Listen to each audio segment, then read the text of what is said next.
The Wisp, Chapter 25. It was a clear, cold night. The forest smelled of moist earth and leaves. Soft soil clung to increasingly muddy soles. Bara was reminded she'd entered these woods in her dream without shoes, but this time she was shod, the one blessing from being drugged, and this time she wasn't alone. Colin and Amy were with her. The forest was eerie enough, but so far no mystical being had appeared to guide or bar the way. Colin led them down a well-worn deer path. Amy yawned. Bara answered in kind. They had been walking for more than an hour, and everyone was tired. A determined Colin kept up a breakneck speed, but as the night wore on, it was becoming clear raw determination wouldn't be enough. "Colin, stop," Bara urged. He halted and turned around. "Why did you stop me?" "I think we're going the wrong way. You said you didn't know which way to go." "I know, but—" "Then how do you know we're going the wrong way?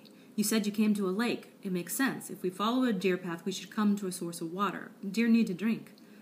Nothing Colin said came as news. They all agreed on a plan of action. Since they had no idea where to look for the maze, it made sense to look for the lake first. "I know that's what we thought." "It's all we have to go on," Amy added. "The thing is, I don't think the lake exists, or not anymore. I think it existed in the past." "This is just getting better and better," Colin scoffed. "It doesn't exist anymore, only in the past. So now we have to time travel too?" "No." "Then how in the name of Doctor Who are we going to find it?" "Either it existed in the past or only in my dream." Colin threw up his hands and sat down on a log that littered the path. "In your dreams? That's even better. So what do we do now? Take a nap?" Amy suddenly remembered something. Didn't Professor Chesmer say there'd been a lake near Windfall once? Bara looked at her blankly. "You know, where they sunk the witch's remains?" "Don't you do extra credit math and history?" Amy grinned. "I multitask. Do you remember where he said it was?" "North of the town." "The town's behind us." This new piece of information invigorated Colin. "There's a compass on my phone." He pulled it out and pushed a few buttons. The screen's blue light gave his face an odd glow. "It's this way." Colin jumped up and, without waiting for any response, started walking again. Amy and Bara looked at each other and rolled their eyes.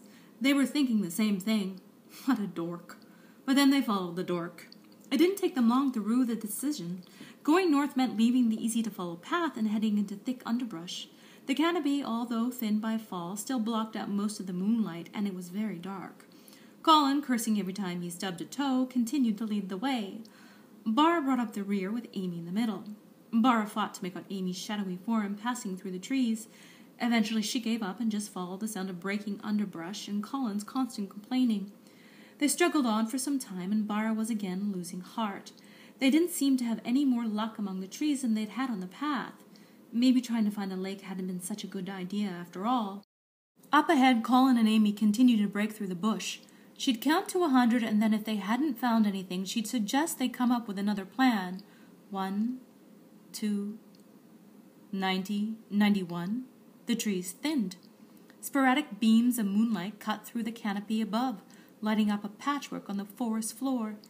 Amy's shadowy outline was easier to spy now. Something told Bara their luck had changed, and finally, Colin had stopped griping. "I think we're close to something," she called out. No one responded. The trees were even thinner now. Amy's shadow disappeared not into darkness, but light. Bara stumbled out of the trees and entered a clearing. What she saw surpassed hopes. The maze. "We found it!" Bara looked around for her friends. Someone was standing not too far off under the shade of a tree. Was it Colin or Amy? She couldn't tell. "We found it," she repeated. The tall, shadowy outline said nothing. "Amy?"